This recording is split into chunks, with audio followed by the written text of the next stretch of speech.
there's a time and place for fat loss. Yes, you should not have a lot of body fat on you. There's health benefits to losing body fat, but you should get in, get it done, and get out. We need to celebrate getting out. We need to love maintenance, because maintenance is where the magic is. Maintenance is beautiful. That's where I'm at right now. I love eating more food. We need to normalize this. We need to make eating more food sexy again.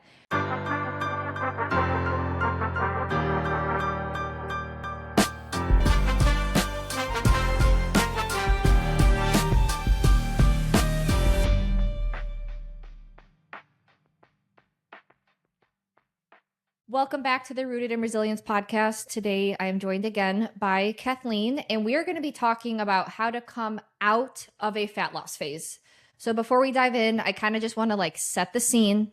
We are not going to be talking about how to do fat loss. Kathleen and I have recorded extensive podcasts about how to enter a calorie deficit and lose fat in previous podcast episodes. So I'll link those in the description below. Today, we are going to talk about, okay, you've reached your goal. And how do we come out of a fat loss phase so that you can maintain those results? Truthfully, I think fat loss is kind of simple. This is the hard part, coming out of fat loss. And this is where so many people mess up. And this is why people regain weight so easily. People don't take this part of the fat loss journey seriously. They think, okay, I've done the fat loss. Now I can just go back to how I was doing before. I don't have to continue with the habits. And so we're going to walk through the exact steps that we take in Transform and important mindset, important things to keep in mind as you're coming out of a fat loss phase so that you can do this yourself with your own fat loss, or you can join us in Transform. So hi, Kathleen. You're yourself entering a fat loss phase, which is really exciting. But how are you doing today? I'm good. Thank you for having me back on again. Yeah. I just want to say that I completely agree with you that cutting is the easy part. Maintenance is the very difficult part. And this is we obviously see this in the country and in the world. And we're obviously seeing this now, even with medications that are assisting with weight loss, that people can get down to whatever targeted weight. But then when they come off the medication or when they come off of their structured diet plan, etc., it's very difficult for most people to maintain that weight or even somewhat loosely close to that weight. Most people, if anything, they end up on this diet roller coaster where they end up gaining back the same amount of weight, if not more. And unfortunately, when most people gain back weight, they usually overshoot because a lot of it is during the fat loss phase, the deficit. A lot of people do not do the things to preserve their lean mass as much as they could possibly do. And then as they're coming out too, they don't continue to do those things to preserve that lean mass, put on more lean mass. And that tends to cause hyperphagia. So this really intense desire to eat, because it's basically the body basically being like, hey, you lost this lean mass. I need to put this lean mass back on because of some set point, or even, lean mass isn't just muscle mass, right? We're talking about organ tissue and stuff. And obviously we've talked at length about in the MSE discussions about, the organ tissue loss and stuff during a fat loss phase. And yes, of course, there's a lot of nuance about starting body fat percentage, ending body fat percentage, how much organ, mass you're losing during that time, all of that stuff. And some of it is a positive, right? Because if your liver is a fatty liver and it's full of fat, of course you're going to quote unquote lose organ mass from your liver. And that's a positive thing. But in general, with the hyperphagia, the body is literally trying to restore its lean mass, quote unquote, set point. And a lot of that kind of overswing of weight gain has to do with the fact that it's trying to restore that set point. And so focusing more on a structured approach to reversing and then being at maintenance, and just continuing to be aware and conscious of what you're doing, I think is really important, especially until you've kind of hit this point where you're at weight maintenance and you don't even really have to put much thought into it. That's where I was for the longest time with, being pregnant 2 times, going through my entire breastfeeding journey with my sons and stuff like that. And now I'm in a good place to go into a fat loss phase. Now, I know we talked about it last podcast, and I was like, do I just continue on with the slow recomp? Because the slow recomp is really nice, right? It's you feel really good at the gym. You see, the very slow muscle gain that happens to come with very slow muscle gain at this point. but it's just nice to be there. But I also completely agree with what you said, that like there is a for sure an argument to just get there. And then from there, you can build from there. And it's way easier to maintain once you're there versus kind of just the slow process of getting there. So, Yeah, I think the first mindset point that I wrote down, because I'm actually in this phase right now. I am in this like coming out of a fat loss phase. And I think the most important point is fat loss is not over until several months after. And Kathleen just touched on it briefly, but we saw this in the Minnesota starvation experiment, and there's plenty of research studies supporting this as well. Your hunger hormones, leptin and ghrelin, get disrupted during fat loss. That is just the result of being in a calorie deficit. And so I think we just need to accept that. There's not really a way that we can, biohack that. It just happens. But understanding that is important because then you can kind of better understand why it's so important to take the transition phase out of fat loss so seriously. Because if you just go by intuition and you just go by like hunger signals, that can lead to rapid weight gain, weight regain, which we saw in the Minnesota starvation experiment. And so it's important to keep in mind that we do not think that fat loss is over until several months after, because your leptin and ghrelin, meaning your like hunger and satiety hormones, they're kind of ebbing and flowing. They're trying to find their new set point, their new way as you're coming out of fat loss. And it takes a few months of being at energy sufficiency for those hormones to re-regulate. And so this is like us telling you, hey, take this time seriously. You just worked so hard during your fat loss phase. And so let's have this like controlled transition out of your fat loss phase where you're working your way back up to maintenance so that these satiety and hunger and signals can re-regulate. And then once you're at maintenance for several months, then you can kind of transition to more of like an intuitive, you don't have to track phase, which is kind of where Sarah is at, right? Where, she slowly transitioned out, kept her results, her hunger and satiety hormones re-regulated, and then she can be more intuitive. But it's important that you don't lean into that right after your fat loss phase, because it can lead to some binging potentially and some rapid weight gain. Yeah, the other thing, so you talked specifically about leptin and ghrelin, but literally all of the hormones until your hunger, satiety, energy cues re-regulate again, all of your hormones will take some time to basically re-regulate. And yes, if you were to draw labs, you might see some improvements on some things, of course, especially if you lost a significant amount of body fat and that was causing a lot of your issues. Like, for example, you're probably going to see improvements on, fasting insulin, C-reactive protein, cholesterol, labs, like all of that stuff. Now, you might see worsening of things like potentially iron markers and anemia markers. You might see some worsening of some of the sex steroid hormones.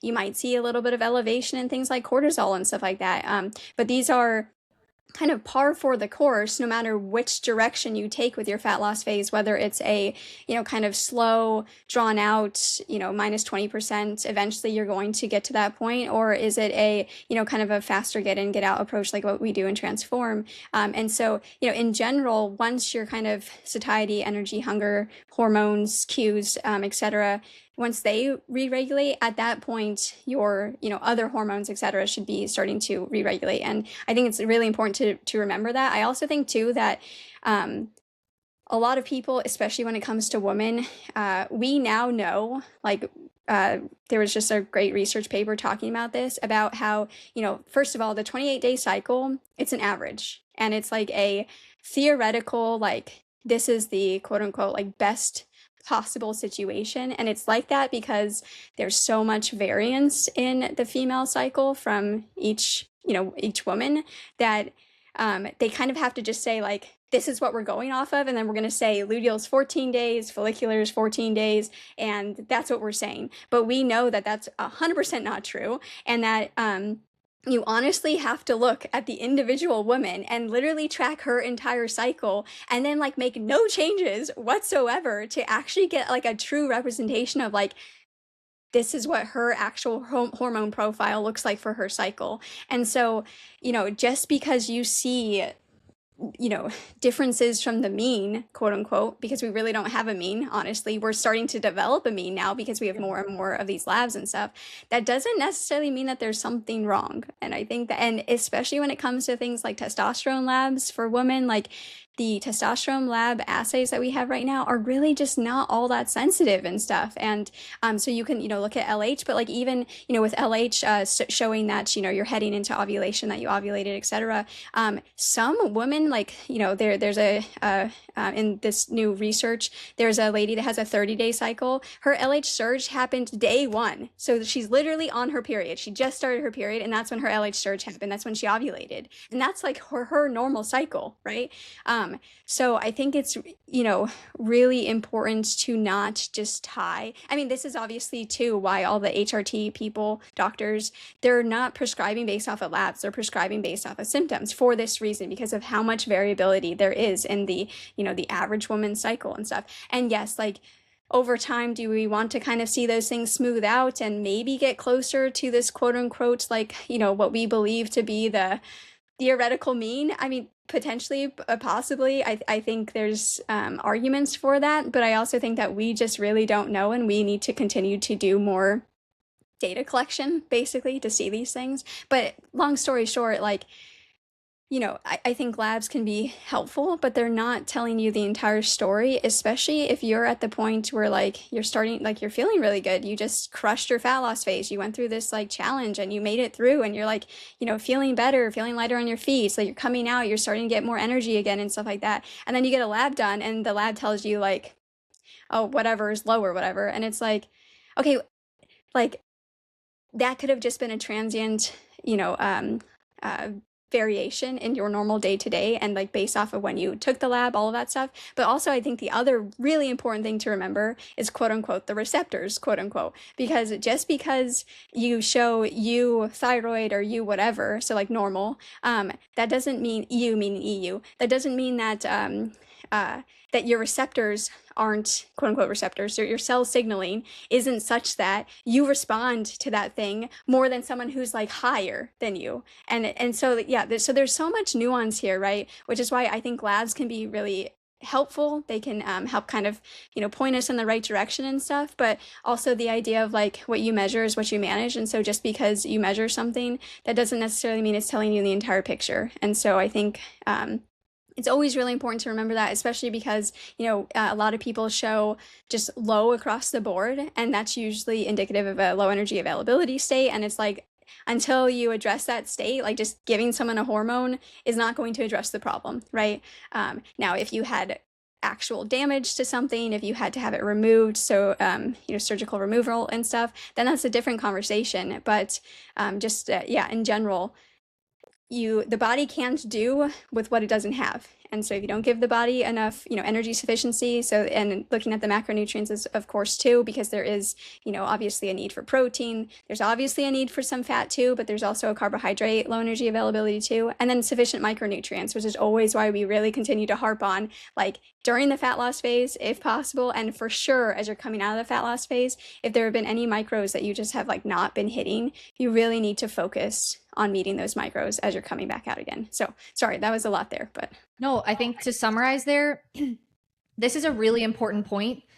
Do not get lab work done right after your fat loss phase, because the levels are not going to be satisfactory for you. And then you're going to hyperfixate on that. And then you are going to think that there's a problem with you. And then you are going to identify with some sort of illness. And then you are going to enter this negative spiral of, oh, I'm damaged. There's something wrong with me. And it's like, no, you were just in a calorie deficit. It is expected that there is a little bit of a lag when it comes to, like you said, like this large hormonal profile, general metabolic panel. So just don't do it. Just don't do it. Give yourself time, months, building up your maintenance, and then get lab work done like later in the year, and recognize that lab work is a point in time. Like last night we had a tornado warning. And so I was up until, 2:30 in the morning, because we were supposed to go in our basements. We had really bad storms come through. If I were to have gotten lab work this morning, it would have been different than if I would have gotten lab work done 48 hours earlier when I had a really good night of sleep. So just keep that in mind and don't hyperfixate on perfect lab levels, especially when you're coming out of a fat loss phase, because as we have gone over extensively in the Minnesota starvation experiment, it's going to take some time for your body to re-regulate. You were just in a calorie deficit. The body was doing the best that it could given the resources that it had. Now we are coming back out and we want to enter our new maintenance phase, and the body needs a little bit of time to re-regulate and find its new normal and establish and produce more energy and get back to things. So like, just be kind and gentle to yourself, right? You just like crushed your fat loss phase, and now let's just enjoy this controlled transition out. And so I think let's zoom out a little bit and talk about like, what is transitioning out of maintenance, right? And so if we've got two levers, if we've got our hands, let's say your right hand is calories coming in and your left arm is calories coming out. People who don't like CICO are not going to like this, and I'm sorry. So when you're in a calorie deficit, your calories in, your right hand goes down, and your calories out goes up. So Hopefully, there's a gap in between your hands. Yeah, if you're leveraging movement. Yes, leveraging movement, eating less food, and you are moving more during the fat loss phase. Now, we don't want to stay there for forever. When the definition of slowly transitioning to maintenance is making those hands go back closer together. So we are going to slowly increase the amount of calories coming in. We're going to be eating more food, and we're going to intentionally be not doing as much intentional exercise. Like, we don't need to be hitting a ton of steps every day. We don't need to be doing as much cardio. So we're re-establishing this new maintenance. And it's really important to know that your new maintenance calories, again, maintenance calories are a range. So meaning it's a range of calories that you can eat and still maintain your weight, because CICO isn't perfect. We are accepting that. Calories in, calories out isn't perfect. We can't, Kathleen, your maintenance calories are not 2,723. And if you eat 2,724, you're going to gain weight. Right. It's a range where we can stay within that range and comfortably maintain the ideal body composition and weight that we want, right? But it's a dial, meaning your maintenance calorie range can move up or down depending on your metabolic state. So when you're coming out of a fat loss phase, it's important to remember that your maintenance calorie range is not going to be the same as it was before you started the cut. You are a smaller human being. There is less mass on your body because you lost fat. So your maintenance calorie range likely down-regulated a little bit. And so that's an important thing to keep in mind. You can't create numbers and maintenance estimates using your pre-cut maintenance. And Kathleen will get into that, of how we kind of estimate that when we're guiding people out with the one-on-one nutrition support in Transform. So there's that. But then also keep in mind that that range, we can shift that back up, but very slowly. We don't want to overshoot maintenance when we're coming out of fat loss, but the goal with several months out and being very intentional with our transition out of fat loss is that that range can be dialed back up as we improve metabolic rate, because the definition of metabolism, calories coming in, more of it gets converted to energy production, which is calories coming out. So you can improve your metabolism and shift that up. But yeah, Kathleen, you want to touch a little bit on, okay, in Transform, let's say we're at the end of the fat loss phase, and how we intentionally increase people's calories so that they can maintain their results and start this transition to their new maintenance phase. Yeah, really fast, just to tie off the kind of hormone discussion. So in general, research shows at least 3 months for hormone re-regulation, but that's 3 months at energy sufficiency. So if you're, reversing back out again, like, it's going to take longer. And that probably has something to do with the, mitochondrial biogenesis time. And you see these cycles with like the spermatogenesis with men, and then you also see the 3 month cycle even with women too, where some women are acute responders, where you literally change something yesterday and it impacts your cycle today. Some women are like it takes a month to see the change on their cycle. But kind of underneath all of this, even with women, you kind of see this 3 month cycle going on. So I just wanted to finish that. And then so when we're so this is going to be specific to the way that we come out of Transform because of what we do during the fat loss phase in Transform. If your fat loss phase looks completely different than what we do in Transform, this might not necessarily, work for you. So just think about that. This is the So transform approach. yeah, There are many ways you can do this, but this is now has worked for like 400 plus people. And again, like Kathleen said, this is coming out of a fat loss phase. So this is assuming you've already done your fat loss and you are in the calorie deficit that we implement and transform, which is 35 to 40%. Okay, sorry. yeah. So, okay, so the first week, we basically add 10% of whatever your pre-cut maintenance calories. So basically whatever your maintenance calories were that we used to decide what your deficit is going to be for the first phase, or really both phases of the cut, that's what we do is we take 10% of that and we add that right away.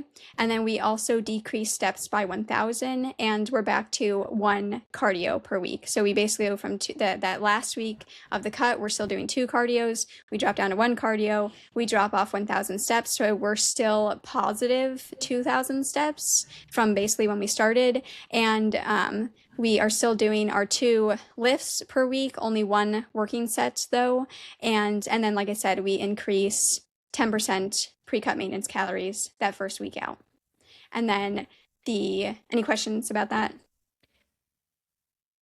I think it's pretty clear, but this just shows, I know that there are so many people who don't want to track. And again, if you don't want to track, our approach is not for you. And that's okay. That really is okay.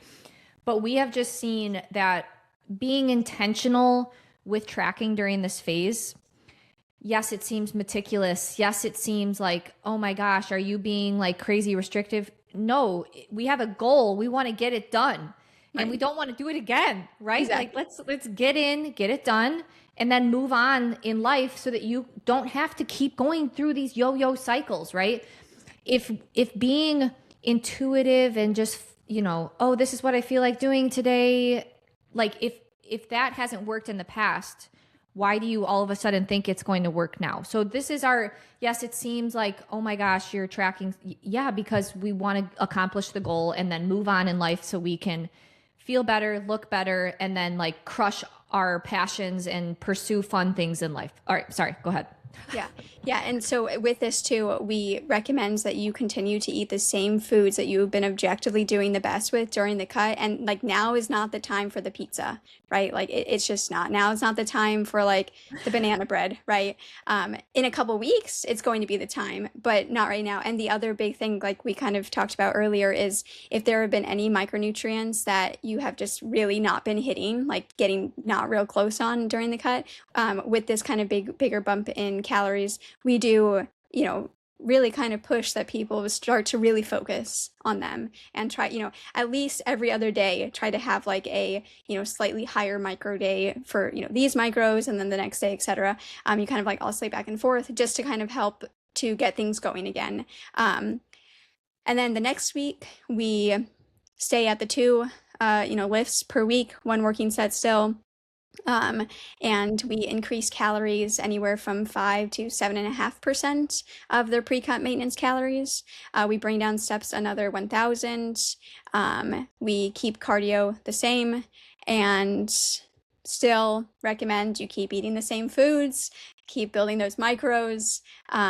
If they're also during these weeks too, and as we've been kind of going through the cut and stuff, as we've been dropping cardio during the cut, we recommend that people do some kind of like parasympathetic work then. So whether it's non-sleep deep rest or binaural beats, like literally whatever your favorite, parasympathetic work is, that can be incredibly helpful too. And we recommend people continue doing this as they're coming out of the cut as well, because you have the sympathetic and the parasympathetic arms, and like, yes, you need to bring down the sympathetic, but sometimes we also need to bring up the parasympathetic. And a lot of people, they kind of just choose one when it's, like you said, even with the kind of calories in, calories out, like it's more about balancing them, right? Like, so yes, sometimes we need to bring down the sympathetic or even increase the sympathetic, right? Because some people brought it way too far down where they're basically told, like, don't do any kind of movement. And then sometimes we need to bring up the parasympathetic. But then there are also some people that think that, like, all I have to do is, like, all this parasympathetic work, it's going to balance whatever I'm doing on the sympathetic side. And it's like, no, we need to balance these things. So yeah, keeping that in balance. And that's pretty much week 2. Anything that you want to add there? I think to like when you're coming out of a fat loss phase, there's a few things that can happen, and it really is going to vary a little bit person to person. So some people may see the scale continue to drop, and it can be almost addicting, Yeah. right? To be like, oh my gosh, I just want to keep going, right? Like Yeah. I see the scale keep dropping, but like keep the goal and intention in mind. And there's a lot more to the scale than just fat loss. So your scale weight includes water weight, it includes muscle mass, it includes fat loss. And Kathleen bringing up the parasympathetic and sympathetic, when your body is in a super stressed out state, Kathleen sees this with my weight loss fluctuations and my weight fluctuations. When you are in a really stressed out state, your body is likely going to hold on to more water. Yeah. And so one pattern that you could see, and this is not going to happen to everyone, is that as you're increasing your calories, you're getting a little bit less overall stressed, and the body can reorganize, restructure how it's holding on to water inside of your body. So you could start to see a little bit of water whooshes as you're coming out of the fat loss phase. And it's not necessarily more fat loss. Again, this isn't going to happen to everyone. It's just something that can happen. I saw this coming out of my fat loss phase. At the end of my cut, I lost an additional like 1 to 2 pounds as we were transitioning out. It was water. It was water retention that I was holding on to at the end of the cut because I was a little bit more stressed out. And then as you are transitioning out, you're getting a little bit less stressed. We don't really know how the body holds on to water. And our goal here is not to understand that, right? Let Gilbert, like all the researchers, structured water, what's Garrett Pollock, let them work on body organization, structuring water and all that. But it's just something to understand that your scale weight is so much more than just fat loss. And that's why it is important to stick with the same foods. This is really key.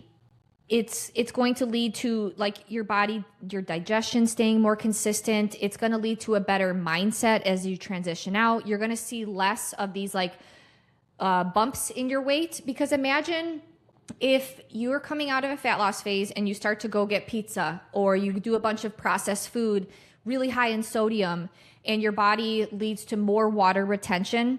And let's say you see a 3-pound water weight, legitimately that can happen. You can see a 3-pound water weight more. Jump or like more. 15, yeah, men can see like upwards of 15 pounds, right? Like your body can hold swing. on to so much water. Yeah. And so that's one of the reasons why it's so important to stick with the same foods that you do well with, that you were using during the end of your fat loss as you're transitioning out, because it can help keep you on track. Because imagine if you're like a week or two out of your fat loss phase, you're slowly increasing calories, you are starting to incorporate like a bunch of different new foods, your digestion's wonky, you see these body weight fluctuations like, oh my God, I just gained 5 pounds. I just lost all my fat loss phase results. No, you didn't. You didn't, I promise. And so it's going to help you stick to the goal, and that you won't have these like, I just got to go back to my fat loss. I just lost all my results. I got to cut my calories again. No, we need, I know that this is scary for people, but in order to keep your fat loss phase results, we got to transition out. We got to increase calories. And so it just helps you keep the right mindset, stay on track, stay on goal. Let's stick with the same food, so that way we can have a little bit more regular weight patterns coming out, so that way you don't freak out mentally. Exactly. I just wanted to add that. Yeah, the psycho-emotional side is really tough, because you have people that they react and they just want to go straight back into a cut again, or you have people that are like, well, I just blew it, so might as well just decaf the rest of this and just gain everything and more back and stuff. And then comment really fast about lean mass and specifically muscle mass. So in general, the way that we run our calorie deficit, we are very purposeful of trying to maintain as much muscle mass as possible. If in fact you do lose a little bit of muscle, it comes back very quickly. And so these first couple of weeks out is really where you'll start to see it coming back, and you might even look better because your glycogen is restoring itself again, and so your muscles might actually be more full. And like it, this is what bodybuilders basically leverage when they go on stage, where they basically use the carb refeed, and they figure out, okay, like on average I look the best like 2 days after my carb refeed, and so that's what they then leverage to get on stage and stuff. And it has to do with intracellular versus extracellular water, and again kind of glycogen restoration of the muscle and stuff. So I think it's really important to remember that too, and the fact that, like you said, like weight is not just fat mass, it's not just bone, it's not just organ, it's water, it's fecal matter. And so you're eating more, so of course you're going to be digesting more, and so that's going to play a role in stuff too. However, with that said, for the first couple of weeks of the way that we come out of the cut and transform, most people are still in a deficit, and so they do tend to continue to lose a little bit of fat mass in addition to losing the water weight. However, I completely agree with what you said too, that like we really need to shift our focus from I'm in this fat loss phase to now I'm in this maintenance phase, and I need to look for those like non-scale victories in order to keep me going and keep me motivated. And like if this really scares you, and even in Transform, the first kind of like 3 months of the program, when we're, slowly building maintenance calories and stuff, a lot of people feel incredibly uncomfortable doing that. And they're just like, I just cannot wait to eat less food and to be in a fat loss phase and stuff. And I always, want to challenge people that it's like, I understand, especially if you have goals to get fat off and stuff like that. You don't feel comfortable in your skin, like all that stuff. I completely understand that. But at the same time, like most of our life should be in this realm, this phase, whatever. And if we're finding that to be really difficult and challenging, and like almost this frantic nature of like, what can I do? What can I do? Why am I not doing something? Like all of that stuff, like really lean into that and consider that, because coming out of the fat loss phase, that's going to be even more challenging. And so you kind of really want to address these things before the fat loss phase, or whenever you possibly can, but if possibly before. So yeah, look for those non-scale victories versus the kind of, scale weight victory. Let's touch on that really quickly. Like, guys, maintenance is the fun part. Right. I can't relate to the people in Transform that come to office hours and they're like, man, I can't wait for the cut. Like, I can't wait to like cut my calories. And I think that people are kind of like addicted to the struggle. They're addicted to like always feeling like they're accomplishing something going downward, right? Like I always need to be losing fat. I always need to be losing weight. There's a time and place for fat loss. Yes, you should not have a lot of body fat on you. That we've talked about this extensively in other podcasts. There's benefits, there's health benefits to losing body fat, but you should get in, get it done, and get out. We need to celebrate getting out. We need to love maintenance, because maintenance is where the magic is. Maintenance is beautiful. That's where I'm at right now. I love eating more food. We need to normalize this. We need to make eating more food sexy again.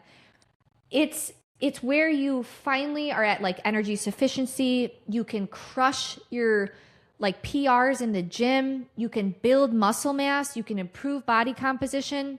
And you can have energy outside of health and fitness. People identify as health and fitness, but like there's so much more to life. You can have energy to go accomplish your goals, chase your passions, do fun things in life. Maintenance is what we should all be striving towards, and we really need to celebrate it. And I think that the modern health and fitness world is so obsessed with less and less and less, and fat loss. And that's where a lot of issues are stemming from. A lot of health things that we're seeing, like people reacting to tomatoes, or like various conditions that people identify with. We've talked about this extensively in the Minnesota Starvation Experiment podcast series, a link to that in the description below. Like there are consequences to chronically undereating or doing this like undereat, binge. Whereas what we're defining as maintenance is eating an appropriate amount of calories so that all functions of the body have sufficient energy to do what it needs to do. So it's normalize eating more. And that's not saying eat a bunch of fat, or sorry, eat a ton of calories so that you regain fat. But we really need to celebrate this maintenance and really appreciate this phase.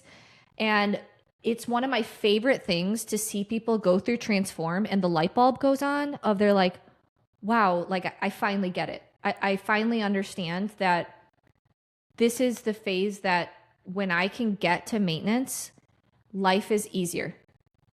It's easier to stick to my goals. It's easier to have better body composition, eating more and I look better. Like what? What is this? And so it may take a little bit of time to get to that phase, and I understand how scary it is, but you can't maintain your fat loss results chronically dieting. Exactly. To maintain your fat loss results, you have to start eating more at some point.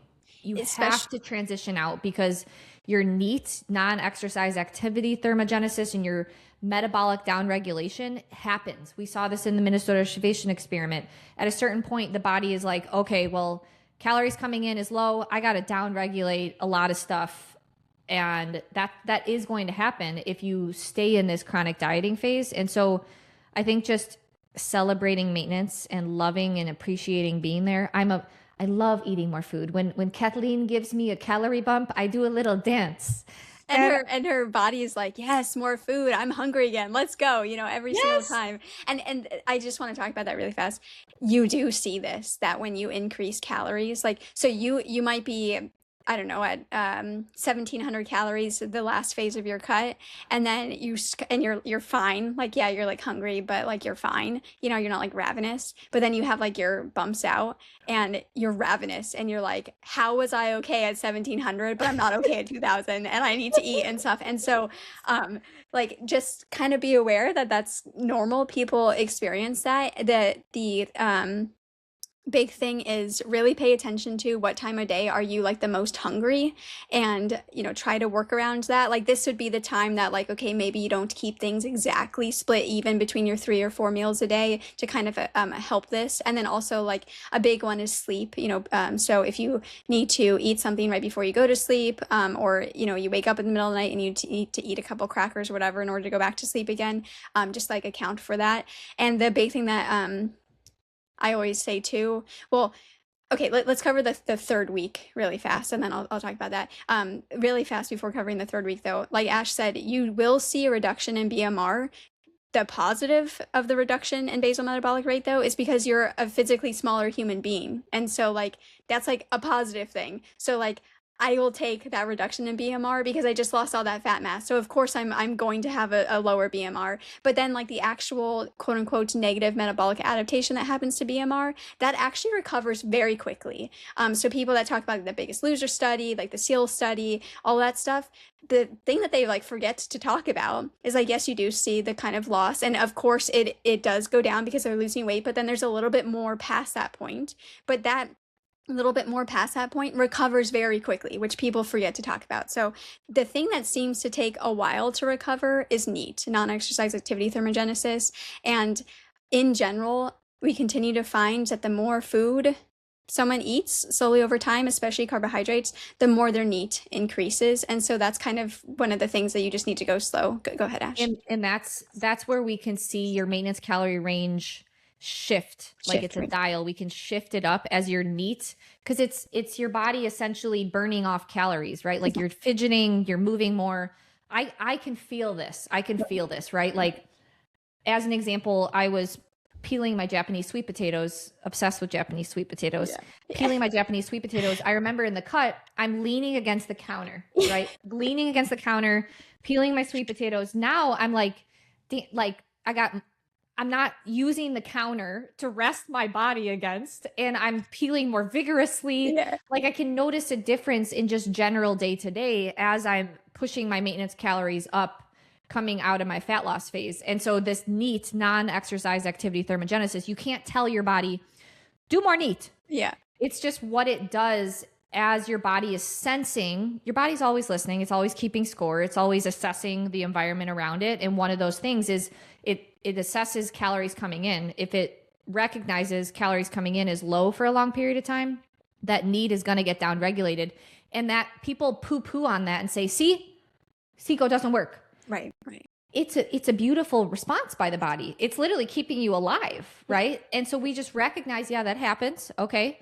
So now the reverse can happen as we slowly transition out. And so, let's understand that and appreciate it. That's just how the body works. But keep that in mind as both when you're in a fat loss phase and coming out. Yeah, and this is why we take a stepwise approach to coming out versus just like jumping right up. Well, this is a big reason, and then also the digestive system is also a big reason, because if you go from eating 1650 calories for the last 3 weeks to I'm going back up to 2200 calories, that's a big load to the digestive tract that it is just not used to taking, and a lot of people can get some big digestive upset issues and stuff. And so, there's many reasons, again, kind of why we step out, but those are just some of them. And really fast too. So we, during the first phase of transform, someone comes in and their maintenance is like, their range is probably around here. And that doesn't mean that like you can eat 1900 one day, 2100 the next day and like flip back and forth. No, we're talking about that like your lower end of your maintenance of like where you would maintain your body fat at would be like 1900, but then it's also at 2100. We want you eating 2100. Well, over the entire process, we're increasing this. So now our range is up to, I don't know, 2300 or whatever, and we're eating 2300, maintaining our body weight. This is our maintenance. For someone that isn't watching, Kathleen is moving her fingers and she's expanding the maintenance calorie range. So then we're eating more calories while maintaining our weight. Yes. Yeah. Because some people get confused and they're like, wait, so does that mean that some days I can eat 2300 and other days I can eat 1900? It's like, no. We want you eating the 2300 and we keep trying to bump that up, week by week, every other week, etc. Don't force it if like you're just straight up not hungry, and obviously don't increase if you're gaining weight. Again, fat gain though is more of a slow kind of linear process. If you're seeing these big jumps, that's not fat gain, it's water gain. However, the jumps can for sure hide fat gain, so you kind of have to pay attention. But yeah, so we expand this range, and then when you cut, you're now dropping your calories way back, and this range is going to this expanded range is going to contract again for pretty much everyone, right? Like, yes, there is that special unicorn that it stays pretty high, and that's because their NEAT, for whatever reason, just stays really high, which is amazing. And the way to try to leverage this for yourself is the longer you're not in a cut, the more likely you will stay as expanded for as long as possible. There will eventually, depending upon how long you cut, depending upon your deficit, all that stuff, eventually you're going to see the contraction. But yeah, the longer you're not in the cut, the kind of less of the contraction that happens. And so, yeah, I just really wanted to like really emphasize that, because we get questions about that every single time where people are like, wait, so does that mean that I can just like, no. We want you eating the high end of your maintenance range and boosting that up over time versus like jumping between 1900 and 2300 or whatever. So yeah, so I just want to say that. And then, okay, so going into week 3, we increase calories another 2.5 to, 3.3%. And still 2 lifts a week, still 1 working set. From here, we start to kind of increase the cardio again, because we're down to just 1 sprint on the cardio, so we'll go up to 2 sprints on the cardio, and then we also decrease another 1,000 steps, and so we're back at baseline for steps. And that's pretty much week 3 out. Again, focusing on the micronutrients, still continuing to focus on the foods that you objectively do well with, the timing of them. I still, even at week 3, I still would not necessarily add back in that kind of like 10%, like free quote unquote foods and stuff like that, because that can still kind of really send people off. And then from there, we pretty much just go back to our normal increases. So for women, typically 24 calories a week. For men, closer to 48. If someone is still losing from there, we have them do bi-weekly increases, so every 3 to 4 days. So I would rather someone be like right on target, as best as possible right on target, and just again move food around to kind of help with hunger and stuff like that, and then reach out every 3 to 4 days, and we just keep increasing until we like re-enter someone's maintenance range again, or allow their maintenance range to re-expand again. So this would be if your weight is still decreasing, and then if it's maintaining and your hunger is like through the roof and stuff, that's when we would do these 3 to 4 day increases, versus you don't want to start the thing which so many people come into Transform doing, where they're under eating and then overeating and then under eating. So the fast binge cycle, basically. And then also you really don't want to do the thing of like the daily LEA, where you basically like under eat all day and then have this like huge meal at nighttime or whatever, like raid the pantry basically, because that just leads to just not great things. If anything, it could be potentially considered disordered eating. That doesn't mean you have an eating disorder, of course, but it's kind of on that disordered eating spectrum and stuff. And so, yeah, so that's pretty much, from there. And then at that point, we'll be building the sprints back up to 5 for our cardio sessions. Zone 2 is always stayed at 30 minutes. Steps, if you Sorry, are, it's not 5 sprint sessions per week. yeah, It's sorry. 1 sprint session per week, 5 sprints in that session. Exactly. Thank you for clarifying. And yeah, so we just keep building up from there. Eventually we'll go back to 2 working sets, and then we'll go back to, if you want to do 3 lifts per week, you can go back to 3 lifts per week. And then, eventually once things are really starting to smooth out again, you seem like, okay, you're back at weight maintenance, so your weight's not dropping anymore. It's pretty much, your average weight is pretty much staying the same. At that point, I would say, like, if you're ready to try, going for like that 10%, what I always recommend to people, it's like, if you want the banana slice or the banana bread slice or whatever, like either go buy it from a place that's quality that you like and stuff like that, where you just buy that one slice versus the entire loaf. Or if you're going to make the loaf, freeze everything else and just have that one slice and only take out the one slice every single day, so that you're not so like kind of tempted to just eat the entire banana bread loaf. I'm just using that as an example, but same thing for chocolate chip cookies. Make the banana bread, make the cookies, Yeah. put it in Chronometer, and just eat it with some fat-free Greek yogurt, because banana bread, cookies, like whatever, these things are going to be high carb, high fat. That's just the reality of how you make things. And that doesn't mean it's a bad thing. Right. That's how I enjoy treats. Like, just eat it with some fat-free Greek yogurt for some protein. Make sure you're having sufficient fiber throughout the day. Like, it's not a bad thing, but Exactly. don't eat the whole loaf. Right. Yeah, my things are scones. Like, I've been all about the scones for like the last months. I love eating scones, and so that's kind of my like. What flavor? What's your flavor, Ben? I like pretty much all scones, but I really like blueberry scones, apricot. I mean, really whatever. I made those rhubarb scones earlier this year. Oh my gosh, so good. I love rhubarb. I went a little bit overboard on rhubarb for a period of time. Yeah. But I should make some scones here soon. That sounds good. You can And now I definitely have make, plenty of calories to work with. yeah, exactly, and that's the thing. So like, we want to account for the micros first, and like, yes, scones can kind of help you account for the micros depending on how much fruit you have in them and stuff. But like, they're really more of the additional thing versus the kind of like foundational thing. And so once you've accounted for the micros, then from there it's like, okay, add the scone, add the chocolate chip cookie, like, all of those things. Yeah. But like, we don't want to just throw the foundations out in order to add those things back in again. So you kind of have to wait until your calories are back up. And so, yeah, so steps, if you're planning to do another fat loss phase, like with the next Transform, so basically in another, like, once you're through the entire reverse, basically another 3 months or so, then we would recommend keeping your steps at 8,000, because again, we leverage steps for the fat loss phase.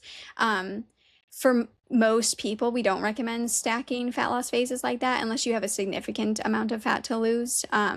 So, if you only have like 5 to 15 pounds, depending upon your height, like I would not do the next fat loss phase. I would enter our maintenance group, our build group, or just like train to change, and just, focus on training and wait, a solid 6 months or even potentially longer before doing your next fat loss phase. And again, that kind of goes into what we were talking about earlier about, thresholds and getting the most out of your fat loss phase and stuff. So if you are not going to do a fat loss phase, within about 3 months or so, then based off of things like the National Weight Control Registry, I would recommend getting your steps back up to 10,000 steps per day to help maintain. And then Lyle McDonald has also talked about, too, that there's this basically, based off of things like the National Weight Control Registry, essentially 30 to 40 calories per kilogram, so approximately 2,500 calories for the like average individual. If you can quote unquote burn that, and yes, this is all a proxy measurements, just like calories in is all of a proxy measurements. Like one day, because of poor sleep, you might not have exactly absorbed all 2,720 calories with like errors of nutrition labels and stuff like that. But again, it's like the best measuring tool that we have, and the more consistent you have, the more the error washes out, etc. But basically aiming for approximately 2,500 calories burned per week seems to really help people maintain their body weight. And this is a combination of not only exercise activity thermogenesis, so like specific cardio, lifting, which you don't really burn much in lifting, but also non-exercise activity thermogenesis too. So it's a combination of those things. So technically, when we're paying attention to walking, I think it technically becomes reclassified as exercise activity thermogenesis, because it's no longer just like this unconscious thing. But if you were to wear like an accelerometer and kind of like track, how much are you fidgeting and moving and all of that stuff per day, like all of these things go into that 30 to 40 calories per kilogram. And so focusing on that can be incredibly, incredibly helpful. If you are going into a fat loss phase like 3 months later, the more even like really on it you need to be though with your tracking, because like you really need to get those calories back up again, so that when you go into the next fat loss phase, you have, just as solid of a results. Like we typically say that, we don't necessarily recommend going into another fat loss phase until your calories are back up to what they were before your first one. Now, there's nuance there, right? Because eventually if someone has a significant amount of weight to lose, they're going to lose so much that like their calories might not ever get back up to like 3,000 potentially, where they might have started at. So you have to kind of adjust for those things. But in general, that's a pretty good proxy that like if you started your first fat loss phase at 2,200, you probably don't want to start your next one until you're somewhat close to 2,200 again. So something to consider. Okay, so I think let's touch on a few things to like track and monitor as you're coming out of a fat loss phase. So like as Kathleen said, once we get to like week 4, we've done slightly larger bumps to get closer and closer to our new maintenance calorie range. And then now the mindset and the goal is let's shift that maintenance calorie range up as much as we can. And so with slow 20 to 30 calorie bumps week to week, assessing your weekly weight trends. So not day to day. There are going to be fluctuations day to day. If you are making decisions on day-to-day weight fluctuations, you are setting yourself up for failure. You need to look at your average week-to-week trends, which means the more measurements you can get throughout the week, the better your average weight is and the better decisions you can make about where you move forward, right? And so if you can get 7 days of weights and then look at that average weight compared to the week prior, compared to the previous week, that can help you make decisions, right? So in Transform, we're looking at those average weekly weigh-ins and then making decisions for the next week. So those small 20 to 30 calorie bumps as we're slowly increasing our maintenance calorie range, but we shouldn't just be looking at the scale weight, because there's a few things here. Kathleen touched on it a little bit. When you're at the end of a fat loss phase, you're depleted. Your muscles carry carbohydrates through stored glycogen. Glycogen holds water with it. So as we are refilling our glycogen stores, as we're coming out of a fat loss phase, your body may hold on to a little bit more water, but like you look better. Your muscles look more full. We all know those people who look very flat. Yeah. I honestly think that the people think that they're losing muscle because they look flat and they feel depleted, when it's like you're not actually losing contractile tissue. You're just losing the glycogen in your muscle, and maybe a little bit of, structure internal to the muscle, but once you are eating back at energy sufficiency, that fills back up again. And so this is why like it's so funny, all of the natural athletes, that they're like, if you didn't think I was on gear or on anabolics basically, when I looked like this at this like kind of higher body fat percentage, but you think that I'm on it now that I'm on this lower body fat percentage, it's like you just don't really understand. But it's because when you are when you have less body fat and then your muscles are actually full because they're actually actually full of, glycogen and water, etc., like you can look to the point where you don't look natural because of Yeah. that, but it's just because of the skewed view of what we think someone should look like and stuff. So yeah. Yeah. So that's one variable why you may see a little bit of like a stepwise bump in your body weight as you're pushing calories up. The other thing that Kathleen touched on is food volume. So like if you're eating 1600 calories, you can't expect your body to weigh the same when you're eating 2400 calories. That's almost double like the amount of food, and the food you eat doesn't just poof just go away as soon as it enters your mouth. It doesn't just poof go away. Like the body has to do something with it, and food volume and stool, that's going to lead to a little bit of a change in weight as well as we're slowly increasing calories. And then one other thing is muscle gain. Once we're at energy sufficiency, we can often push ourselves more in the gym. And so you may start to build and develop muscle, but that's a good thing because we're maintaining our body composition, which is relative fat percentage versus muscle percentage. And so just keep in mind as you're, several weeks, several months out of your fat loss phase, like there's more to scale weight. We still want to assess and monitor scale weight, but we also want to look at how we're fitting in our clothes. We want to take progress pictures, measurements, assess our gym performance. Are we pushing ourselves with weights and reps?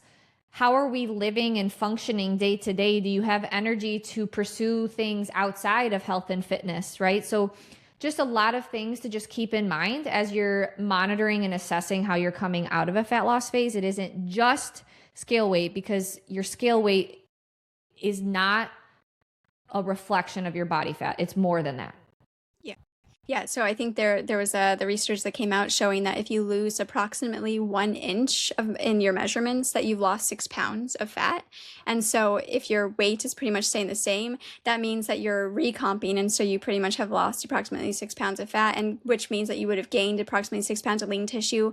Lean tissue, again, is not only muscle mass; it could be organ mass, bone, water, like all of these other things too. So just kind of remember that. The other thing that I want to talk about too is that when you're leaner, you can physically see your stomach getting bigger. And then when your stomach gets bigger, the pressure dynamics of the torso, because again, we're like a canister, we're literally like a can. And so like, yeah. You're going to see that spread out because of pressure dynamics. And I think a lot of people freak out and think that they develop SIBO or SIFO or something like that because they're like, I'm bloated. And it's like, but you're really technically not bloated. Your body is just managing the pressure dynamics of your torso, of your core canister. And so just like relax, it's good, it's okay.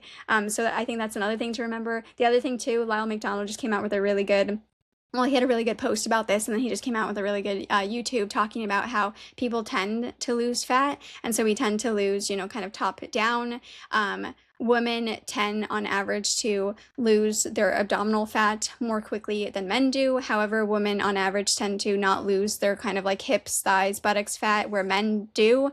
And so kind of this, he always talks about the existential crisis of like, we want what they have and they want what we have kind of thing. And so just, remember that too, that like in order for you as a woman to see kind of those like glute striations and stuff, you're going to have to get down to like really, really low body fat percentages. And then for men to kind of see those like, the veins and the low abdominals and stuff, you're gonna have to get down to really, really low body fat percentages. And is that like worth it and stuff, especially when it comes to like breast tissue loss? And there's a lot of things that go into this, right? You kind of have to choose one. Do you have like the big butt, or do you keep your breast, like all of these things, right? So some thoughts there. And then the other kind of big thing too is the psycho-emotional side. A lot of people have used fat mass, whether consciously or unconsciously, as a protective mechanism, right? And we're not psychiatrists, we're not psychologists, we're not mental health professionals, all of that stuff, but really lean into those things, because that can cause someone to unconsciously or even consciously kind of rebound because they feel like, I have to protect myself and I don't like the attention I'm getting, or I don't like whatever change has happened because I've lost the body fat and I'm a smaller individual, like all of that stuff. And you have to work through those things, right? So really think about that. Really continue to think about, is there a psycho-emotional cause for eating some of the things that you eat, especially this time of day or after something happened, etc. So really consider those things. This kind of gets into what I was talking about last time about this whole idea of like, I'm probably going to have to get down to 100 pounds or even potentially lower, right? And like that is it's just weird, I don't know how else to say that. It's a weird thing, but it's something that I'm working through, right? And acknowledging that, like, okay, I only am 5 feet tall, so like it's really not all that weird, I'm not. I might think of myself as like 5'7", but I'm really 5 feet tall. So yeah, so the psycho-emotional side, I think really you have to explore those things and remember no is a complete sentence, like all of those things. So a lot of people, they get down to this place where they're feeling better about themselves, they're looking better, all of those things, and then they start taking on more and more and more and stop taking care of themselves, basically because it's part of this like this cyclical thing, basically, of kind of just going back to where you were and stuff, kind of like our safe place in a way. So just consider those things. If you need to work with a professional, like please work with a professional to address those things, because they are very real. Again, the slice is the pie, right? We have the kind of biochemical side, we have the biophysics side, the movement biomechanics side, and then the psycho-emotional side, and we really need to make sure that we're addressing all of them together. So, and the psycho-emotional side is something I want to touch on, because that's another point that I wanted to bring up, is at a certain point, reassessing your goals. So there's a few different paths that you can take after fat loss. For all of the paths, you need to continue with the same habits that you had during fat loss. If you want to keep your results, you still need to track. You still need to be in this healthy fitness lifestyle and implement the habits that got you the fat loss to begin with. So we still need to track and stick with these habits and behaviors, especially in this critical time period after fat loss. However, once we've gotten, 3, 4, 5 months out of fat loss, I think it's important to reassess your goals, because there's many different ways you can go from your initial fat loss phase. You can say, hey, I still want to lose more body fat, and so I'm going to work on building my maintenance calories as high as I can, so that way I can enter another fat loss phase eventually. The longer that you can go in between fat loss phases, the more successful your next fat loss phase is going to be. But we understand there's always timelines and people want to get things done. So that's one path. You can do another fat loss phase. Another path is you want to transition to a more intuitive maintenance lifestyle where you aren't tracking all the time. And that's totally fine. That's the path that Sarah has taken. She tracked her food for several months, 6, 8, 10 months out of her fat loss phases. And then once you're at that energy sufficiency place, your hormones have re-regulated, you have much better intuition of hunger and satiety, you can implement things like the plate method.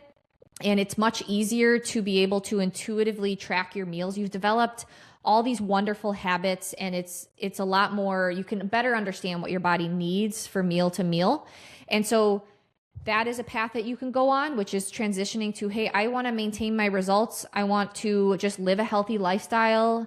I'm going to implement strength training and just eat energy sufficiency. It's important to not chronically undereat though, right? We don't want to just like keep cycling back. Right. And then there's a third path. That's what I'm headed down, where I did my fat loss phase and I'm like, I don't have enough muscle. I know. I want more muscle. Yeah. And so I'm in the build group within Transform, where we're entering into a very small calorie surplus. So yes, intentionally eating more and more calories and going to lead to weight gain. But once you're at a certain skill level when it comes to working out in the gym, the research is very clear. You're going to get the most bang for your buck when it comes to building more muscle when you're in a slight caloric surplus. It's like a signal to the body, like, hey, there's enough coming in. We can afford to put down this very expensive muscle tissue. And so that's another path where you can enter a very slight calorie surplus. You don't need to do a huge binge. Right. You don't need to do a huge bulk session. The research is very clear. Like a small calorie surplus and a big calorie surplus lead to the same amount of muscle gain, but the big calorie surplus will lead to a huge fat gain, which then you have to re-lose the fat, right? So that's the path that I'm going down. It's going to be a slow, like quote, like bulk. And so there's a few of us in the build program within Transform. We don't let people enter the maintenance and build Transform groups until they do the initial Transform program, because you just learn so many foundational habits, and we just want to make sure you really master the macros and the micros and the cardio and the strength training. But then you can like graduate, you've done the prerequisites, and you can graduate into these other programs within Transform, which aren't focused on fat loss. They're focused on maintenance. So we've got the maintenance group. I'm in the build group, where we're really pushing ourselves in the gym. We're eating plenty of food, plenty of calories and carbs and fats, and hitting our protein targets. And it's cool because you've earned that right? Like you've gone through the fat loss phase, and then you can choose what the next phase is. And so I think that that's a very important piece of what to do after a fat loss phase, is once you've really been diligent about tracking and getting back to energy sufficiency, is being very clear with what your future goals are. And that can vary so much person to person, but let's be intentional about that. So then that way you don't go backwards, right? We want to move forward in life. Exactly. And if anything, for a lot of people, just standing still is progress, because you would have regressed if you tried to do anything. Yeah. So, okay, a couple things. Eventually, most people need way more muscle on their frame than they currently have. That's why going off of lean body mass and stuff can be kind of challenging, because yes, you might be eating enough, quote unquote, for your current lean body mass, but your current lean body mass might not be sufficient, right? And so that's why people always ask about lean body mass, and it's like, your lean body mass probably needs to be higher. So yeah. And when Ash says, she's doing a slow lean bulk, so with the build group, we do 0.25 to 0.33% per month. Once you've already gone through it, though, then we drop that down to 0.1 to 0.25%. So that's what Ash is doing now, is 0.1 to 0.25% increase per month. So again, it's like a really slow, small, like very small increase in calories. And then the other thing too is that I honestly think that a big disservice for women is that most women never go through the kind of like bulk years like most men do. And I honestly think with most men, the reason why they see such a big increase in muscle mass, because we know that the increase between men and women is the same.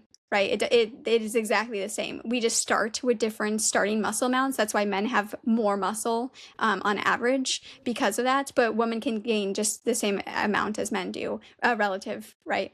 And I think the reason is because men actually eat at energy sufficiency, positive nitrogen balance, etc., for a long enough of time so they can actually put on that muscle mass, where so many women like never do that. And again, that doesn't mean you go bear mode and you just go on this like crazy, high bulk, but like I think a lean bulk of like 0.25 to 0.33% increase, assuming a really solid training program, all of that stuff, I think can really help so many women. And at the end of the day, like you're going to have to put the muscle on eventually. You're going to have to not be in a deficit for a long enough amount of time in order to put the muscle mass on. So it's like, when have you ever spent a year eating energy sufficiency, 45 calories per, again, nuance about, do you go off of free fat mass, lean body mass, all of that stuff. But again, we'll just go off of 45 calories per kilogram just to kind of make that simple. Nuance about the kilograms though. So yeah, when have you ever eaten there for a year with a really solid training program, and not program hopping, not switching your training up every 4 weeks, etc., just like slowly building muscle? Because eventually you're going to have to do that to look the way you want to look, right? Like you're going to get to the point where removing more and more body fat is not going to do anything for you. Like you have to get to the point where you're going to put the muscle on and stuff. So yeah, just really consider that. And But Kathleen, our ancestors didn't have gyms. It's like the argument about what our ancestors ate. Just because our ancestors might have eaten something to stay alive does not mean that it's like necessarily the most like optimal thing for us. No, I see this a lot on, for some reason, YouTube comments on whenever I post a workout, right? Our ancestors didn't have these like diet fads and trends, and they ate plenty of Yeah. when not in a famine. When not Right. in a famine, Right. they ate plenty of calories. They did a lot of work around I their know. homesteads and farms. Exactly. You read about what women were doing back in the day, and then like all of the comments are like, oh, women just need to like, back when I was talking about leveling the parasympathetic and the sympathetic, how people are like, oh, women just need to like crash rock bottom, they're sympathetic. And it's like, but we've always done so much work and so much, and yes, there are, okay, I don't mean to dismiss, like, yes, of course, there are phases of life, certain times during pregnancy, after, postpartum, like all those things where like, yeah, you do need to rest a little bit more and all of that stuff. However, I think a lot of the kind of low energy, low affect, like all these things that a lot of women experience, for sure, it comes down to, first, they're not eating at energy sufficiency for any length amount of time. Second, their macros are all over the place, where they're like way high in fat, not getting enough protein, not getting enough carbohydrates, definitely not hitting their micronutrients, which again, the body can't do with what it lacks. And then the other thing too is like they're just not like pushing themselves, because you do need some amount of sympathetic, like it's like inertia, right? Like you need some amount of like, okay, we have to overcome the static friction, and like, yes, there's always going to be kinetic friction, but kinetic friction pretty much in every single system is always less than static friction. And so we kind of have to get over the static friction, get over the inertia in order to move on and just, kind of deal with the kinetic friction of like, yes, there's, for most people, it's always going to be somewhat challenging to get to the gym, and that's okay, right? It is okay if you don't really want to be there. There are some people like us where we just love going, and I hope you get to the point of your, journey where you're like, yes, I cannot wait to go, like most of the time and stuff like that. There's always a couple days where you're like, I'm just kind of doing this, and it's going to be a mediocre lift, and that's okay and stuff. But the other thing, so that it's always going to be somewhat challenging to get to the gym. The other thing, though, is that even once that challenge is over, it never gets easier, because the more you do this, the more you train, the more you figure out how to push yourself more. So if anything, it gets harder, and that is a positive thing, right? So again, increasing that sympathetic. So the answer is not always crash the sympathetic, really raise the parasympathetic, or vice versa and stuff like that. It's all about the balancing act. So But this is why with Transform, we aren't just a nutrition program. Right. We are nutrition and workouts, because strength training is so important in improving body composition, improving bone health, improving joint health, improving flexibility. The best way to get flexible is loading end ranges of motion, which means you are taking that joint and going to its end range of motion and adding a load. That's how you actually get flexibility. And what is strength training? Strength training is loading end ranges of motion and then going back to the starting position and doing it over. Yeah. So without skipping the middle, which so many people do. They just crash through the middle. But no, I completely agree. I'm working on that. Yeah. And so that's why we believe in the nutrition and strength training piece. Like the workouts are very important. Kathleen is so well versed in this.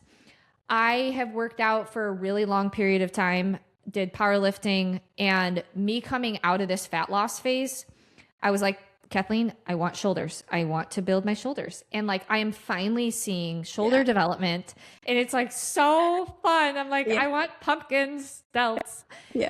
And that's because Kathleen is really good at strength training program. Like Tyler, Kathleen, myself, and Sarah, all of us combined, we have probably over like 30 years of like combined 30, 40 years of trial and error of all this workout stuff. We've done all the fads. Insert any fad. Like, guys, nothing is new to us. We've all done it. We've done fasting. We understand autophagy. There's so many other ways to do autophagy. So we've all done it, and we bring this unique experience to Transform. But that's why we're so like, we stress nutrition and workouts, because so many, especially women, so many women have gone through most of their life in a fragile state, haven't eaten enough, or done restrict, binge cycles. And then this mindset of, I'm too fragile, I can't push myself, that's dangerous.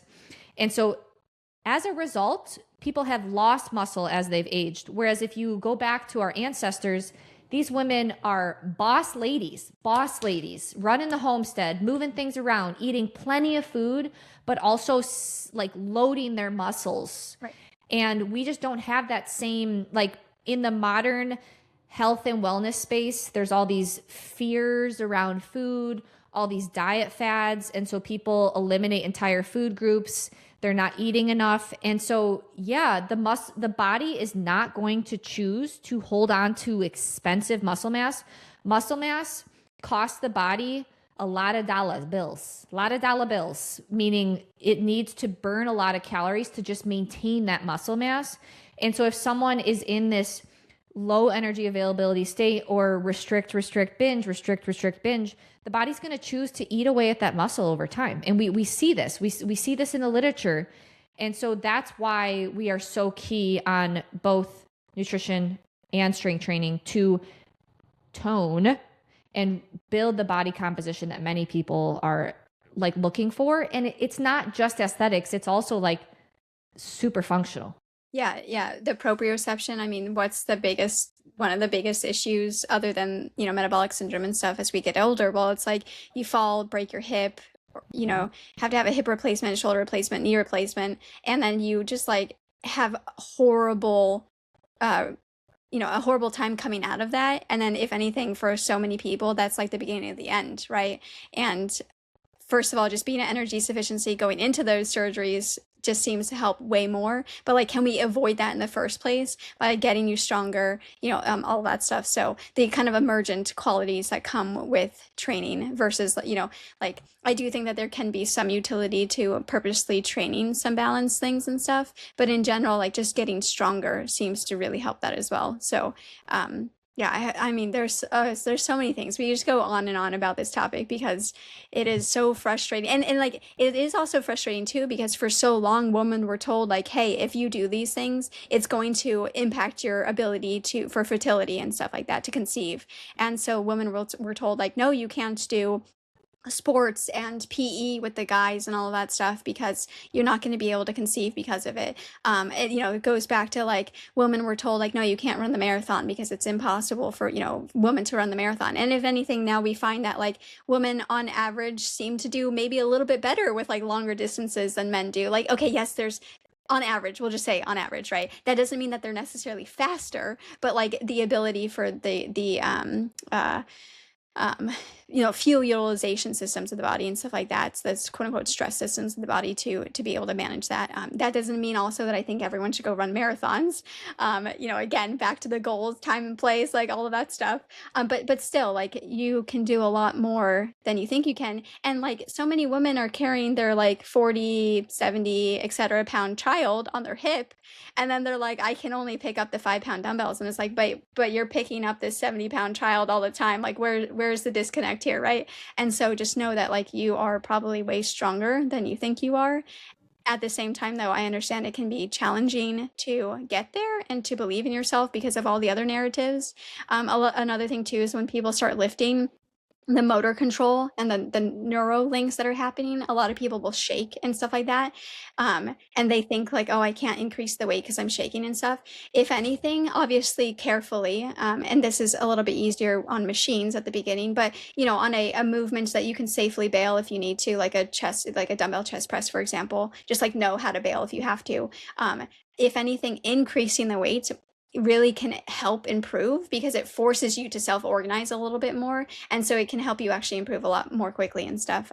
So yeah, the big kind of takeaway is like don't shy away from it. And what Ash was basically saying is that Transform is not only just the nutrition side, it is also the training side. And then we also have the lifestyle things in there too, because again, the slices of the pie, they all come together. And, we don't necessarily focus completely on the psycho-emotional, but with doing all these other things, it typically allows people the kind of entrance to start addressing their psycho-emotional side, either themselves or with a licensed professional and stuff, or whoever their chosen team is to address those things with. So it's always, I always love the like lifting gains and the like, yeah, I just, increase my dumbbell stack and stuff like that because I'm past the 30 pounds or whatever. But then I also love the kind of like psycho-emotional gains that people tell us that come from from the program and stuff, where people are like, I finally had the strength to tell this person no, or, whatever it was. So it's always huge to see. But a lot of people come in and they're kind of shocked that we start off with 2 lifts per week and 1 cardio session. And then I think going into week 3, we have the opportunity or the option to go up to 3 lifts per week, the full body and transform. And people, there are some people that have been lifting for years and years and years, doing 4 or 5 lifts per week and stuff like that. And they come into a transform and they actually start seeing progress again, because we focus on, again, not just moving the weight from A to B, we actually focus on keeping the tension in the muscle, progressive overload, like all that stuff.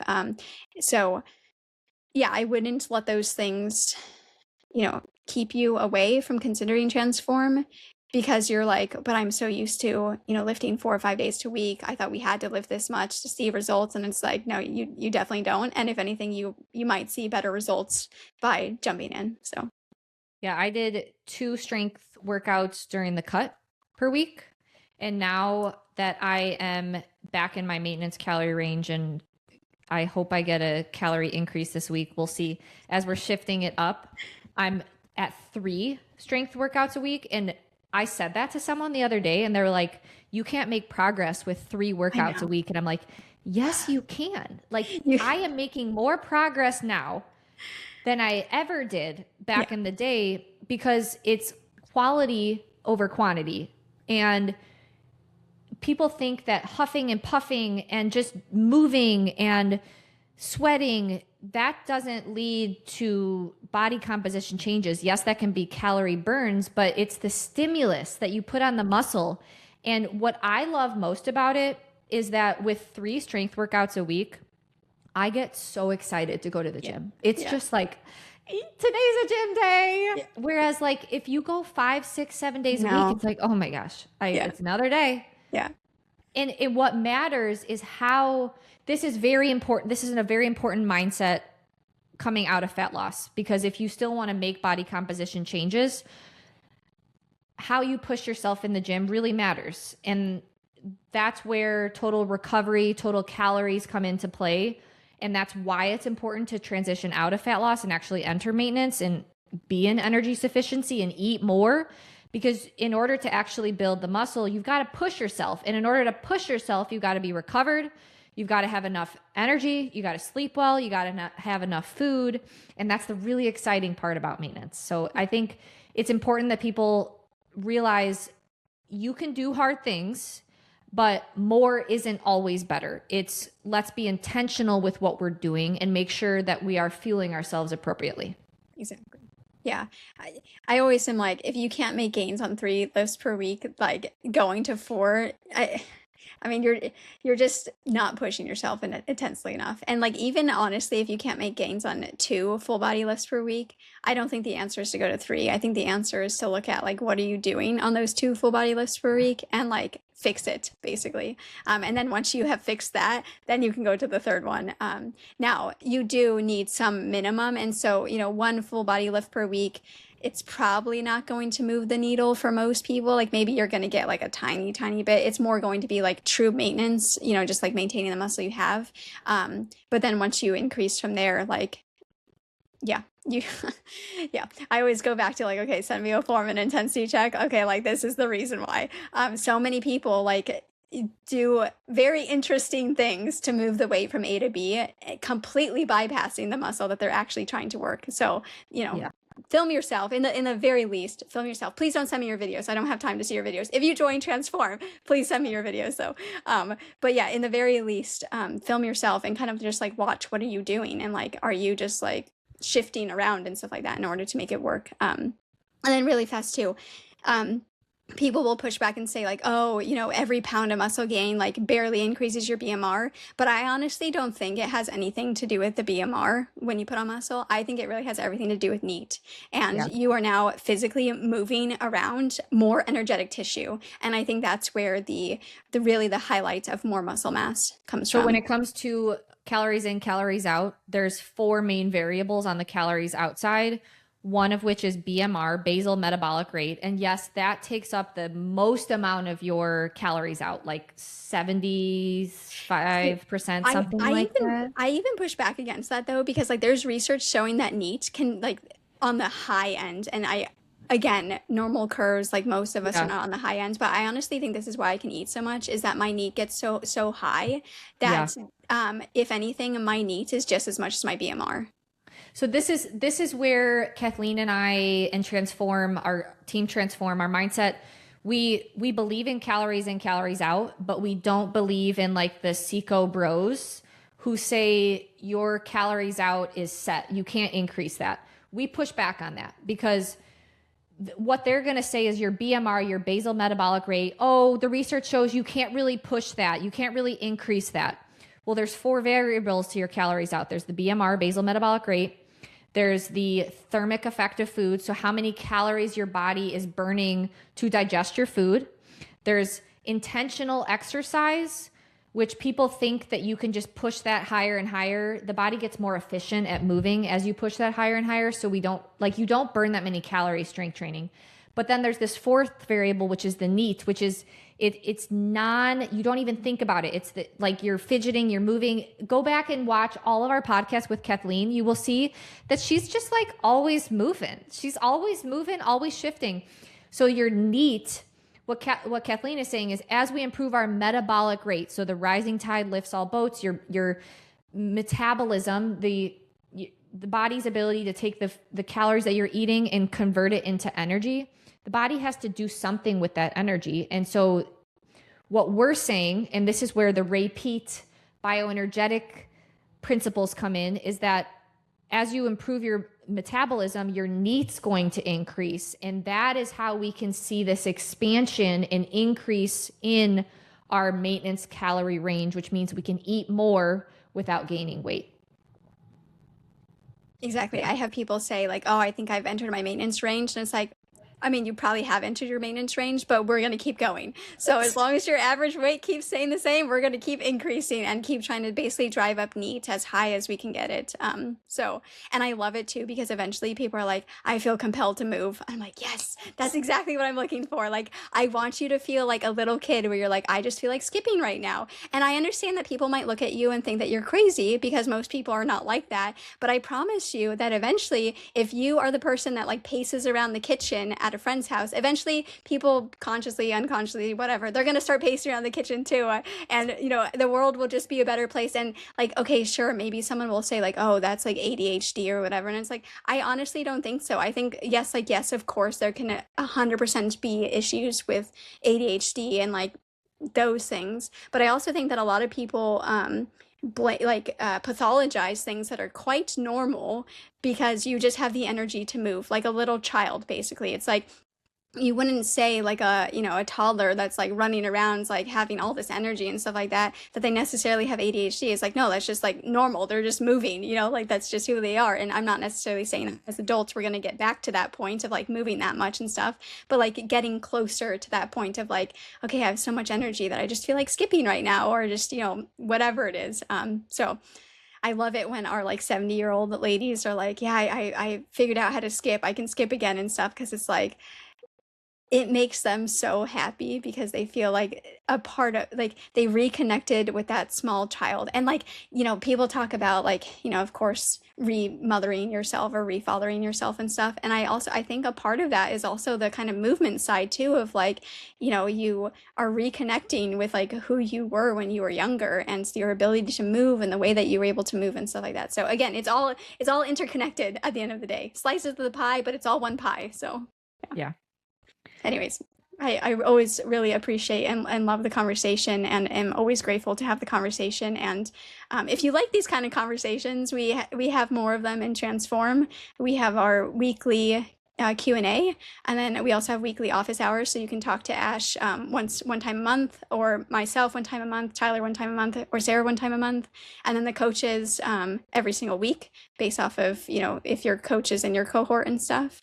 And we always have the forum where you can always ask questions, and then of course the messaging with your coach and stuff. So we would love to have you if you're, you know, again, Transform, like it might seem like a lot at first, and that's okay. We kind of throw you in the deep end, but then we're there to kind of help you figure out how does this work for your life. And a lot of people join Transform and they kind of go a little bit more slow. A lot of people, they don't cut the first time or even the second time. They just do the program because they like the program, and you don't have to cut.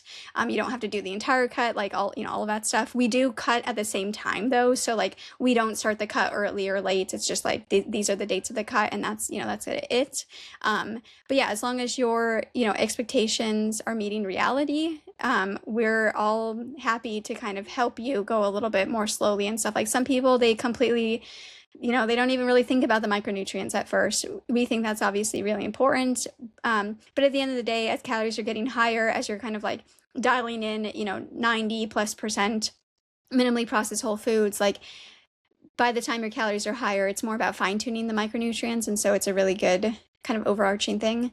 But yeah, we would love to have you be a part of the program. And we have a lot of people that we have a lot of returnees, and so the great thing is that you have like all of the vets in the program that like they can always help you and like share their experience and stuff too. So Shout out Cheryl and Beth, crushing it.